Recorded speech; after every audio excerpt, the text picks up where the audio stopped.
श्री स्वामी समर्थ. नमस्कार मित्रांनो, ह्या 23 तारखेला आहे हनुमानजीचा जन्म उत्सव. ह्या दिवशी तुम्ही मनापासून आणि इतर दिवशी देखील मनापासून हनुमानजीची भक्ती करत असाल, मनापासून त्यांचं दर्शन घेत असाल. मित्रांनो, हनुमानजीला स्वतःची स्तुती करायला आवडत नाही, लक्षात घ्या. हनुमानजीला भगवान श्री रामाचं नाव तुम्ही घ्याल तर ते खूप आवडतं त्यांना.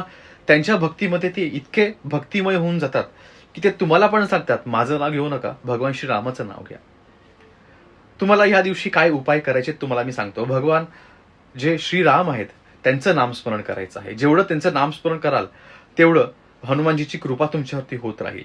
हनुमानजीच्या मंदिरात गेल्यानंतर तुम्ही त्यांच्या चरणावरती मोतीचूरचे लाडू अर्पण करताय, भगवान श्री रामाचं नामस्मरण करताय, तर त्यांची कृपा तुमच्यावरती होते. भगवान श्रीराम यांचं नाव तुळशी पत्रावरती, तुळशीच्या पानावरती लिहून त्यांच्या चरणावरती अर्पण करा. ते